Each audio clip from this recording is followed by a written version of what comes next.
Well, you don't hear it as much about the Euphrates River drying up today as you used to hear about a good 2 years ago. 2 years ago, they were all the rage. The Euphrates River is drying up. The end time is here. It's a sign of the end time. We're all going to die. There's going to be the release of the little four angels at the side of the Euphrates that's going to come and kill 1/3 of the population because we're all going to die, which is supposed to happen before the Euphrates dry up, actually. The Euphrates drying up is supposed to be a sign of the Antichrist and his army and his prophets being able to use it as a road, so it has nothing to do with the angels at the side of it. But that's because people who say these things don't really read their Bible. And I'm going to tell you that these people don't even understand and read history. Because guess what? The Euphrates River has dried up many times before, and not even completely dry, but just a severe drought. But before we get any further, please share, subscribe, comment on the page, and continue to support this channel. Thank you very much. So, what if I told you that if you were to go and read the Epic of Gilgamesh, then you will be reading a historical account based on mythology of the Euphrates River drying and a major drought happening in Mesopotamia? Yeah, it's in the Epic of Gilgamesh in the same way that it is in your Bible. And if you're willing to accept it as a true thing in your Bible, then you must be willing to accept it in the Epic of Gilgamesh as well. Now, here's the thing about it. Oftentimes, like many other cultures, natural events happen. But in order to explain a natural event, people like to make up stories about gods and demigods because Gilgamesh, who was the king of Uruk, Gilgamesh was 2/3 Anunnaki, 2/3 God, only 1/3 man. But he was a bad king, wasn't too much of a good king. And although there are outside data, which I could have made a video about how outside data confirms people who existed during the time frame of the Epic of Gilgamesh, and if one outside source is saying the same thing that the Epic of Gilgamesh is saying, that must mean that Gilgamesh is true. So Gilgamesh must be 2/3 God. He is a son of God, part of the Anunnaki. I could say that, but that's a whole nother conversation. Sidebar. But coming back into 1990, Chubb Rock jumps upon the scene. But anyway, the story goes that Enkidu was then created by the Anunnaki. You can go back and listen to the video I produced earlier today. You'll see the video about Enkidu and how Enkidu mirrors a lot of the Genesis story. But we're talking about the Euphrates and the flood. Enkidu was created in order to be someone who could fight against Gilgamesh and help settle Gilgamesh down.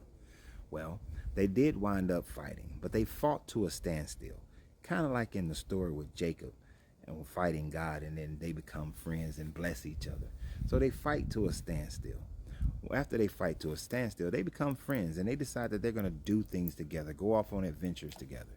They go off and they kill Hamababa, who was the protector of these great cedars, and because Gilgamesh had spurned the love advances of Ilnana or Ishtar, depending upon which version you read, she wanted to get back at Gilgamesh.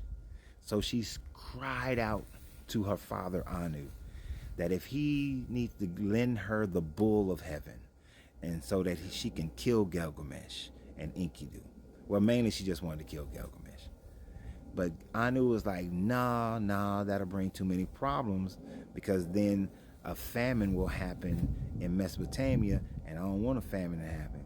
But then she, like a bratty little daughter, started screaming, I'm gonna make all the dead people arise, and there will be more dead people on the planet than there are live people, and they will kill all the live people. Basically a zombie apocalypse. And then she just kept screaming and crying so that it was piercing the ears of men and gods alike. And so Anu said, fine, I'll let you have it. I'll let you have the bull of heaven. So she gets the bull of heaven, and she sends the bull of heaven down to Uruk, down to Mesopotamia. And the bull begins to drink and drink and drink all the waters of the Euphrates and the Tigris River, and starts to lower the water table. And the bull of heaven was drinking and drinking, and all of Uruk started going into a famine, and They was having this big drought until Enkidu and Gilgamesh came and fought the bull of heaven and killed the bull of heaven. And once they killed the bull of heaven, then the waters returned. The waters returned to the Euphrates. So basically, what you have is the Sumerians and Akkadians telling a story about how a drought happened. And instead of it being that there's a drought because of weather patterns or the fact that they live in the middle of a desert, and that's what happens in deserts quite often, they created gods and demigods to be able to explain it. And they created this epic adventure of why, because of spurned love and the whiningness of a daughter, a great bull came and drank all the water of the river, and that's why there's a drought.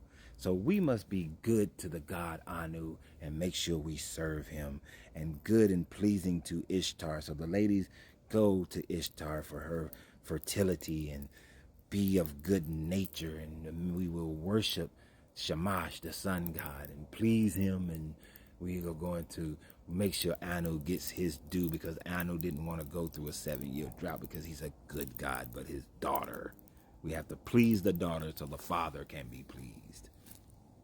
Or in this case, blame the daughter as well. We can always go that route. And this is how the religion was created.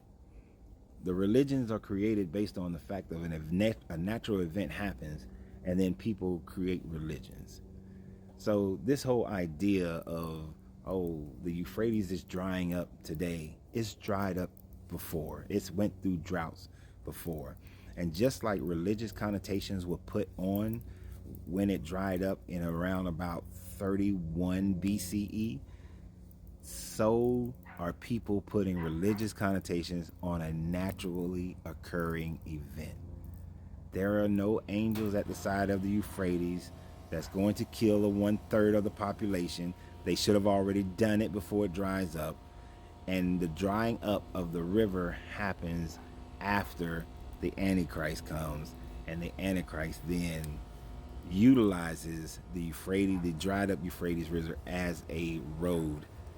Your Antichrist ain't came. The world is not worshiping. You're not taking the mark of the beast. The witnesses are not at the Wailing Wall. There's so many things. The sun hasn't turned to sackcloth, and the moon hasn't turned to blood, and the waters of the world haven't turned to blood, and the meteorite named Wormwood hasn't hit. So stop taking your religious ideas and putting it on natural events. That's all it's ever been. It's all it ever will be. It's just a naturally occurring event. Nothing happens outside of nature. All of the universe is nature. So I hope you guys enjoyed this talk. I hope if you liked it, let me know. Share, comment, all that other good stuff. And always remember that you have to free yourself to be yourself, because your greatness is non-negotiable. Good journey, good vibrations.